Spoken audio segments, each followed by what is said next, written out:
तो hi guys, welcome back to my channel Prashant Institute. तो आज हम पढ़ने वाले हैं बहुपद चैप्टर 2, जो कि बीएससी 10th का चैप्टर 2 है मैथ का। तो चलिए स्टार्ट करते हैं। तो इसमें कह रहा है कि बहुपद किसे कहते हैं। बहुपद वैसा बीज व्यंजक जिसमें दो या दो से अधिक पद हो उसे बहुपद कहते हैं। बहुपद का मतलब होता है जिसमें दो या दो से अधिक पद हो, दो से कम पद नहीं होना चाहिए। इसमें गलती लिखा है, थोड़ा स्क्वायर होगा, स्क्वायर थोड़ा 3x² + 5x + 3, ये एक बहुपद हो गया कि इसमें दो से अधिक पद हैं। तो अगला है हमारा बहुपद का वर्गीकरण। बहुपद को कितने भागों में बांटा गया है। तो एक पदी बहुपद वैसा बहुपद जिसमें एक पद हो उसे एक पदी बहुपद कहते हैं। जैसे कि 200, 3x, 5y जैसे कुछ भी, लेकिन एक पद होना चाहिए, उसे एक पदी बहुपद कहेंगे। द्विपदी में भी वैसा ही है, इसमें सिर्फ दो पद होते हैं, उसे द्विपदी बहुपद कहते हैं। जैसे 3x + 5 या 5y + 6। आगे है हमारा त्रिपदी बहुपद, वैसा बहुपद जिसमें तीन पद हो उसे त्रिपदी बहुपद कहते हैं। जैसे कि अरे इसमें भी गलती लिखा है, 3 होगा यहाँ पर। जैसे 3x³ + 5x² + 6, ये त्रिपदी बहुपद है क्योंकि इसमें तीन पद हैं, 1 2 3, तीन पद। बहुपद के प्रकार कितने होते हैं। एक होता है रैखिक बहुपद, इसे ही एक घातीय बहुपद भी कहते हैं। वैसा बहुपद जिसका घात एक हो उसे रैखिक या एक घातीय बहुपद कहते हैं। और एक घातीय बहुपद का व्यापक रूप होता है ax + b होता है। वैसे ही द्विघातीय बहुपद है वैसा बहुपद जिसका घात 2 हो उसे द्विघात बहुपद कहते हैं। जैसे इसमें मेन घात क्या है, सबसे ज़्यादा इसमें कितना घात है, 2 है, तो ये हो जाएगा द्विघातीय बहुपद। इसका व्यापक रूप भी कभी कभी पूछ देता है, तो इसको भी समझ लेना है सिर्फ। तो द्विघात बहुपद का व्यापक रूप ax² + bx + c होता है।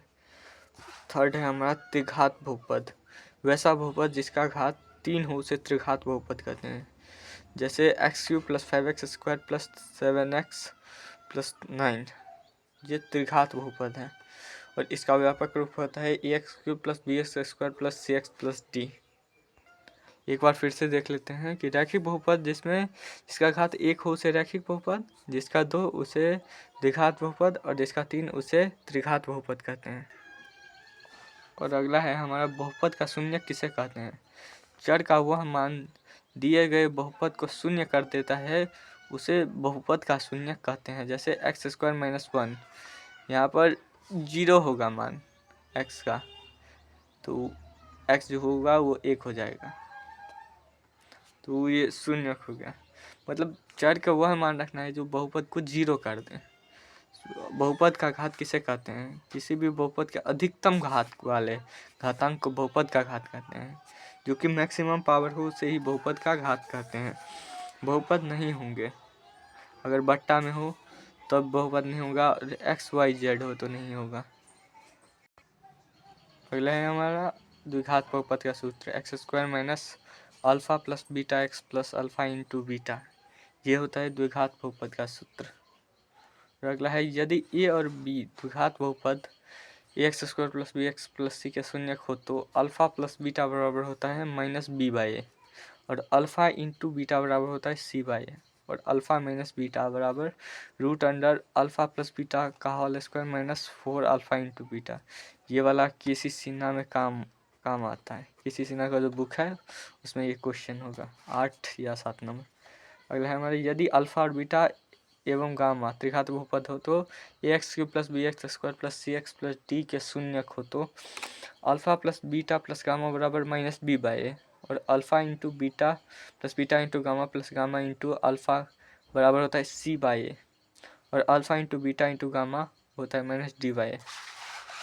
ये सब फॉर्मूला है बेसिक्स। और अगला है हमारा त्रिघात बहुपद के शून्यक अल्फा, बीटा और गामा होते हैं। त्रिघात बहुपद का शून्यक का योग अल्फा + बीटा + गामा होते हैं। 2 करके शून्यक का गुणनफल होता है alpha × beta + beta × gamma + gamma × alpha. और त्रिघात बहुपद का जो सूत्र होता है वो होता है x Q minus alpha plus beta plus gamma, x square plus alpha into beta into gamma plus gamma into alpha, x minus alpha alpha into beta into gamma. I hope कि आपको ये वीडियो अच्छा लगा होगा तो हमारे channel Prashant institute को subscribe करें।